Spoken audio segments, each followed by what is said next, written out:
morning, students. Welcome to Saxon Algebra 1, lesson 77. We're beginning week 21. Whoa, sounds so impressive.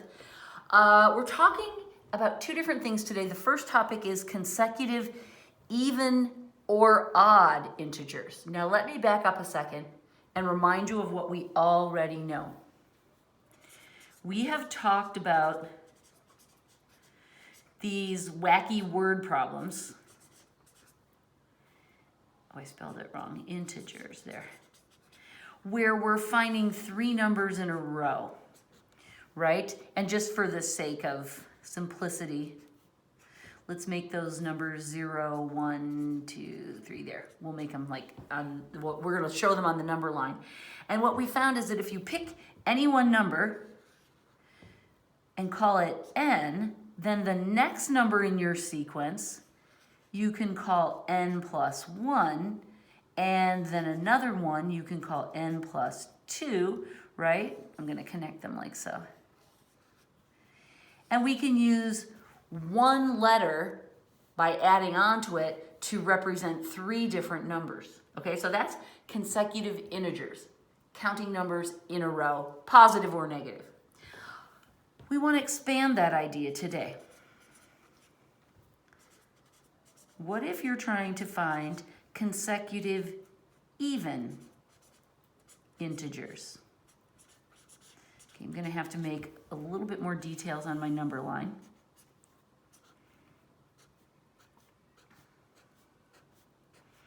Copy, of course, everything I write, you write with me. Okay, what if we wanted to show even integers, consecutive even integers? Well, 0 is an even number, so we could call that one n. And then this is the next even number, and the next even number, and the next even number. How could we take this first one and write little expressions to mean the other ones? Well, we wouldn't say plus 1, because if we said n plus 1, that would give us 1, and 1's not an even integer. So what we have to do is we have to say n plus 2. That skips over the odd number, right, and gives us the next even number. And then when we want to write the third one in the sequence, we don't want to say n plus 3, because that would give us this number. We skip ahead to this one. So by adding 2 to each one of these little formulas, we can guarantee that we're going to end up with all even numbers, right? We're skipping the odd ones that fall in between. Now, to most students, that makes a fair amount of sense, right? We add, instead of going up by ones, we go up by twos, right? Here we went up by 1, here we're going up by 2s. That allows us to skip over. Where minds get blown is when we talk about consecutive odd integers.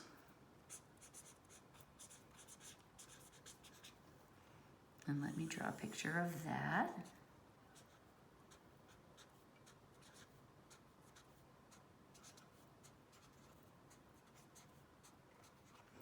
All right. In this case, let's say we start with -1. I'm just picking our starting numbers randomly. I'm just keeping the number lines really simple. Let's say we started with -1 and called that n. Now, we want to find a little formula for the next odd integer. The next odd integer would be +1, correct?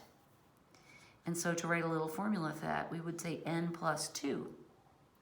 And then to write a little formula for the next consecutive odd integer, we would write n plus 4, right? That's getting us targeted in on all of these odd numbers. Now, look, it's the same pattern.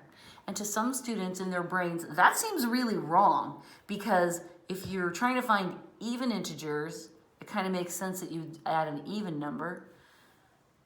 But when we're doing odd numbers, some students' brains really push back against this idea that we're adding an even number.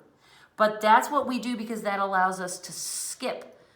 We're on an odd number, we want to skip the even number and go to the next odd number. That's why we're adding 2. It allows us to skip over the even numbers. Here, the same pattern allows us to skip over the odd numbers. So let me take that word back.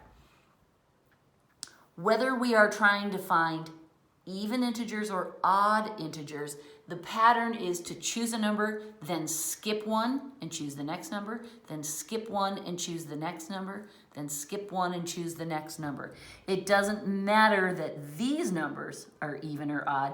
These numbers just set up the pattern that allows us to skip over the numbers we don't want and settle on the ones we do want, okay? So we're going to use both of these patterns in a problem in just a minute. Some students think that there's some kind of mystery the way we set this up, that how do we know to make it turn out evens or odds? How do we know the way when we set the problem up? Because we use the same variables to set the problem up no matter what. What, they wonder, do we do to make sure the problem turns out to be even numbers or odd numbers? And the good news is that's not our problem. That's John's problem. When he sets up these problems, he has to choose the numbers so that they'll work out properly. We don't have to worry about it. We just set up our variables the right way and translate the words into symbols, and we trust that John's going to make it all work out. And guess what? He does. So these are the two these are the two variable patterns we're going to use in these problems. Let's dig in. 77.1. Find 3 consecutive even integers. 3 consecutive even integers. So we know there's going to be the first and the second and the third. I still write this out.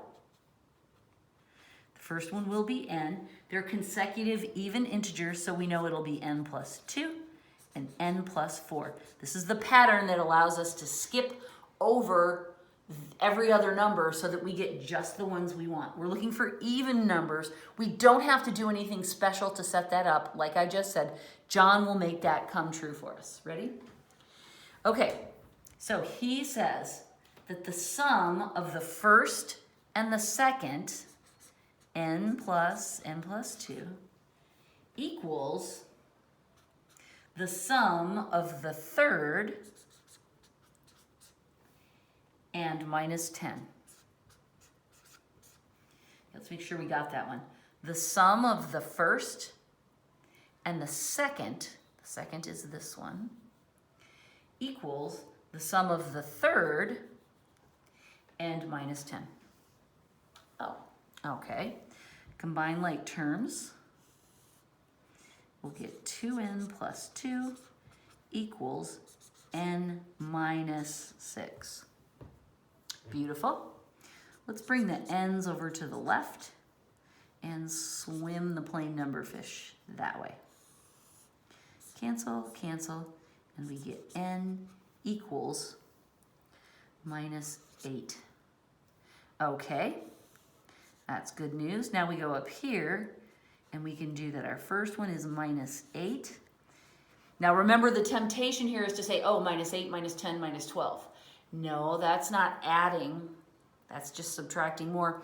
We want to add 2, so that will become minus 6. And this will become minus 4. And just like I promised you, John will take care of making sure that the numbers turn out to be even or odd, whichever it is that he wants. We don't have to worry about that. He'll set that up. Okay, next one.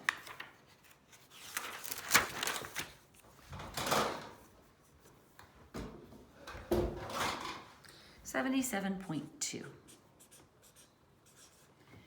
Find 3 consecutive odd integers. Okay, remember that the variables work the same whether it's even or odd. The first one is n. Then we add 2. This time we're doing odd numbers, so this goes from odd number to the next odd number to the next odd number. We have to add 2 so that we skip over the even number that's in between. The sum of the first and the third, n plus 4, the first and the third, is greater than, I'm skipping the number, than the second decreased by 18. Okay? The sum of the first and the third is greater than the second decreased by 18. Okay, so we can see by this inequality sign, we can see this is bigger, this is lesser. So we can add to this one. The number that brings us balance is 7. Okay, so I want to add it to this side because this is the smaller side. I always adjust on this side because I have room to write down here. It's that simple. Combine some like terms. Woo, look at all those. And this became equals because I fixed it with that 7. 2n plus 4 equals n, let's see, 2 and 7 is plus 9. Plus 9 and minus 18 is minus 9. All right, let's bring the n's this way, shall we? And then we'll drag the plain number fish that way. 2n minus n is n, go, equals minus 13. All right, equals minus 13, and then remember we add 2, so that makes it minus 11, and then 4 is minus 9.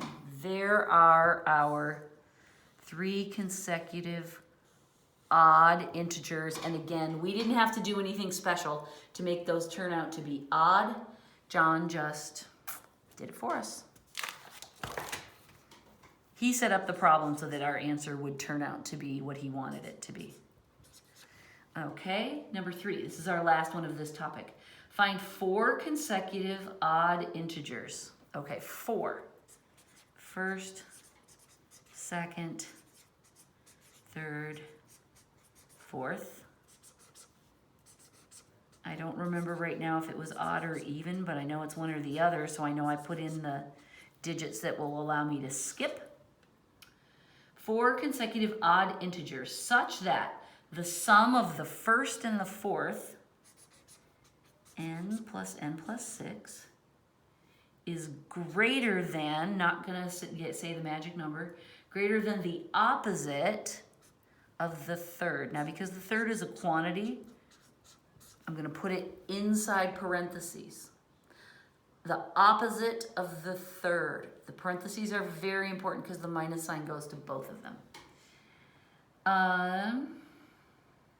That's all. Let me read it again. The sum of the first and the fourth, so that's n plus 6, is greater than the opposite of the third. We need parentheses to make that work. Okay, now we see this is an inequality. This sign is larger, this side is smaller. That means we'll need to add the number to this side, and it is 25. This side is 25 greater than this side, so we add 25 to the baby side to bring it up. All right, 2n plus 6, I'm combining like terms. Oh, and it's equals now that I added that. Minus n minus 4, we distribute that, plus 25. Okay, let's see, this goes together. These two together make positive 21, right? So I'm going to draw a line through that. Oh, I drew a line through the wrong things. It should be those two. This stays the same. So I'm going to add n to both sides, and then I'm going to subtract the 6 over here. 21 minus 6, that will be, right? Because I combined those to make the 21. This is canceled now. This is canceled. I get 3n equals 21 minus 6 would be 15. Divide both sides by 3, and we get n equals 5. Beautiful. Take that up to our list. So our numbers are 5, 7, 9, and 11. hot diggity. Again, John did the heavy lifting by setting up the problem so we would get the odd integers we were looking for. We just set up our variables so that we would be getting every other number. Okay, great. That is what I wanted to tell you about consecutive, odd, and even integers. It's tricky because you would think the formulas would be different depending on whether you want even or odd, but they're not. They're exactly the same. The next section of this lesson is a little throwback to our old friend, the frickin' formula. And for a long time, we've been doing percent versions, but John is gonna throw us back even farther and let us try a few fraction and decimal word problems just to get ourselves used to those again. We're gonna always draw the picture. Lopez used a 5-iron, but the ball covered only 4/5 of the required,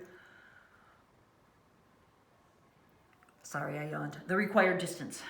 If she hit the ball 112 yards, what was the required distance? Okay, so we're playing golf here. And the person has hit the ball, but it didn't go as far as it was supposed to. So if this represents how far it was supposed to go,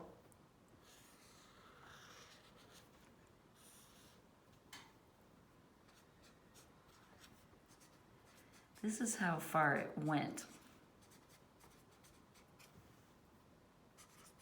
This is the total distance. Okay, we can see this is going to be a fraction problem. Okay, so it's kind of hard to visualize this, but if this is the person standing here with the golf club in their hands, here's the ball. I don't think this was a tee shot, but let's just pretend. It was supposed to go this full distance, but it only went 4/5. Okay, so this is a picture of how far it was supposed to go. This is a picture of how far it actually went. So this 1/5, the difference, is how far it fell short. That would be that distance, right? So this we can call 1. It's what it should have been. If she hit the ball 112 yards, okay, so what they're saying is she actually went, this was 112. So that would fit into our picture right here. That's how far it actually went. And we want to know what was the required distance. We want to know that number, okay? This is kind of confusing because normally when we do these problems, we're imagining something that can be shoved into a group, like how many of the clowns had red noses, or how many of the woodland creatures frolicking in the forest were pixies, right? How many of the Skittles were 70? We can kind of shove them into a crowd and imagine looking down at them and counting them. This is a little different though. This is a linear distance that we're now trying to picture with our old diagrams, and it doesn't really work as well. So that's why this diagram helps us see what's actually happening, and we can kind of translate it into this, right? So this is the actual shot. This is what we were hoping, the required shot. She only went 4/5 of the way, so we can set it up like this.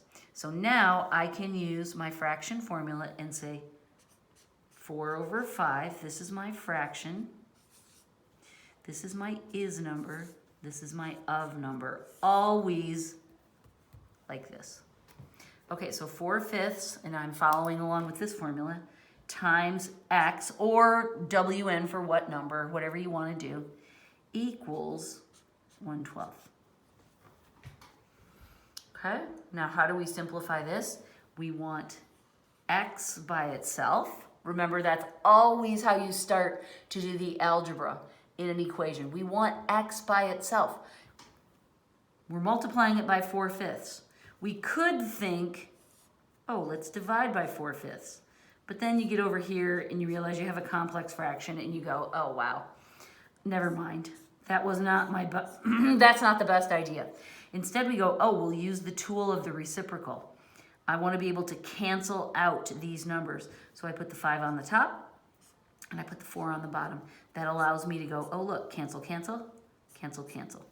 Beautiful. I love what it did over here. Now we have to bring it over here. Right? We can put this over a 1 if that helps us. We changed our mind about all this, right? All right, so the question is, does 4 go into 112? I bet $5 that it does. 4 does not go into 1. 4 goes into 11 twice. We get 8. We subtract and bring down 32. Ooh, 4 into 32 goes 8 times exactly. So these cancel. This becomes a 28. Now let's multiply 28 by 5. 40. 14. So x equals 140. Let's write that in. So what does that mean? That means that this golfer needed to hit the ball 140, is it yards? Yes. But she only hit it 112 yards. Such a pity. All right, so that is a good example of a very difficult one of these problems because we can't really easily visualize how distances get translated into these circles. It helps to draw a picture like that. Okay, this was example 77.4. And I have 2 more. This was kind of 2 lessons in one, wasn't it? John gets sneaky sometimes. He slips in some extras. 77.5. Mickabee guessed that the total was 30.24, but this was 7.2 times the total. Okay, so he's guessing something. I'm imagining him guessing like, like how many M&Ms are in a glass jar. You look at the jar and you try and imagine how many are in there. And he guessed way too high. So that tells us it's this kind of a problem.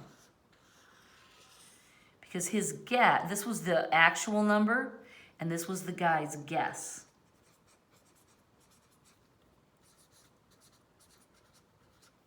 And his guess was 7.2 times the total. Okay, so this number is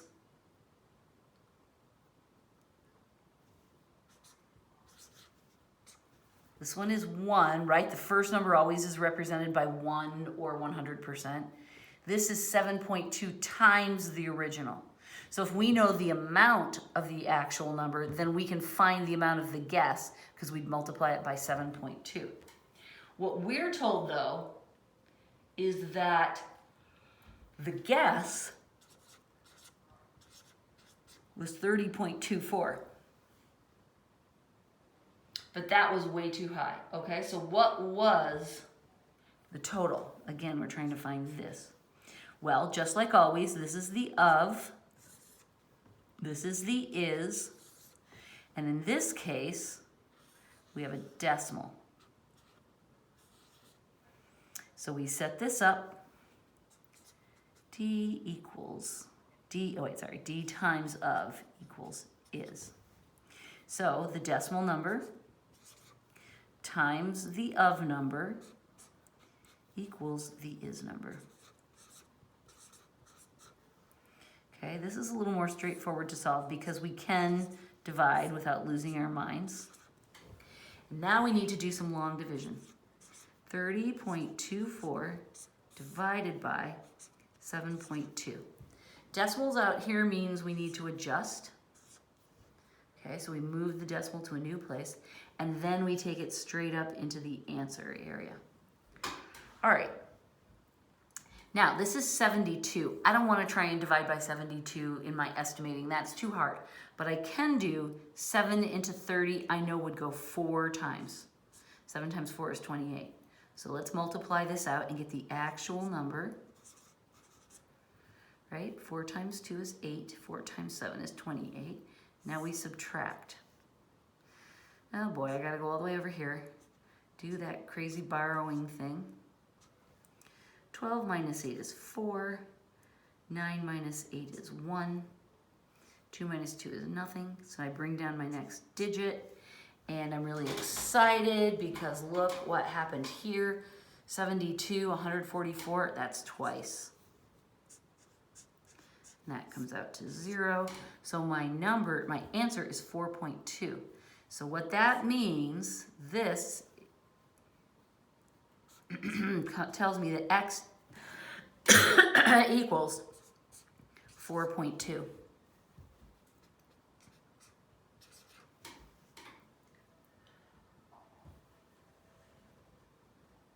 Now, if you take this back to our example about the M&Ms in the glass jar, that means there were only 4.2.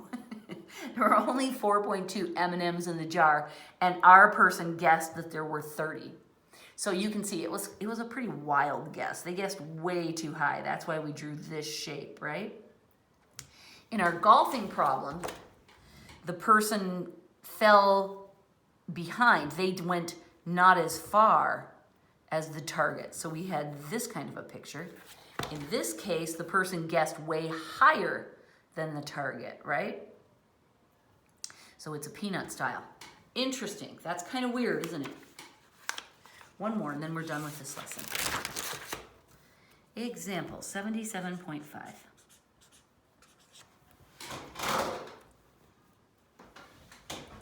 Jumped up to make sure my book was still in. Oh, this is 6. I already did 5. 3/4 of the tickets had been sold. And there were 420 tickets left. How many tickets were printed? Okay, so here are all of our tickets. The number of tickets we had didn't grow. It got divided into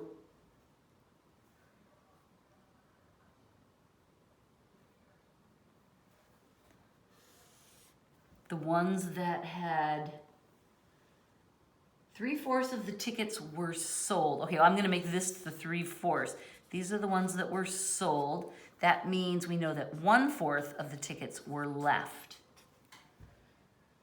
3/4 of the tickets were sold, and there were 420 tickets left. So that number goes up here. This requires some careful reading and just paying attention to what you're saying. 3/4 of the tickets were sold and 420 were left. So those two numbers are talking about two different groups. This we can deduce because if 3/4 were sold, then that means that 1/4 were left.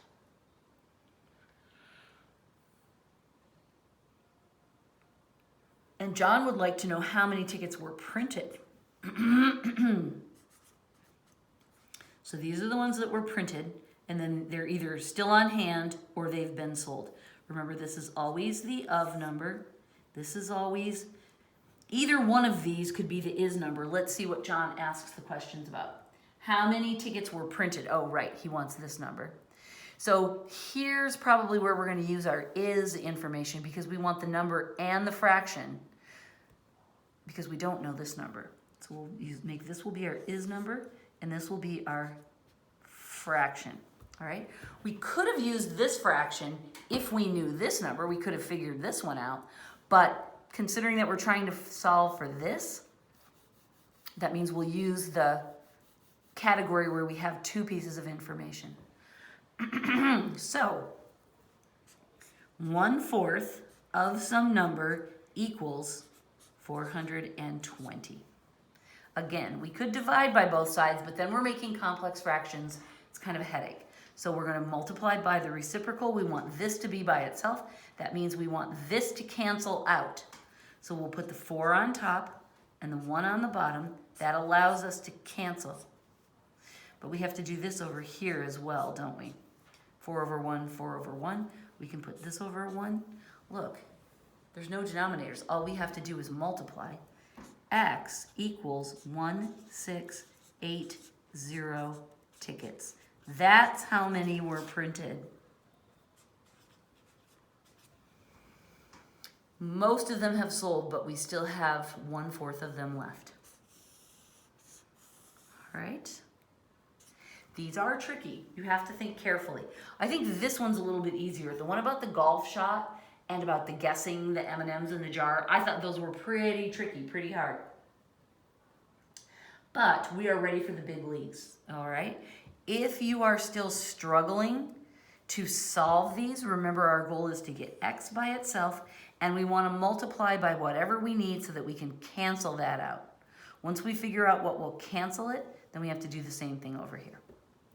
All right, lesson 77 is now complete. I hope you enjoyed it. It was a fun little diversion, wasn't it? I mean, they're all fun little diversions. Who am I kidding? I love this stuff. Okay, thank you, goodbye.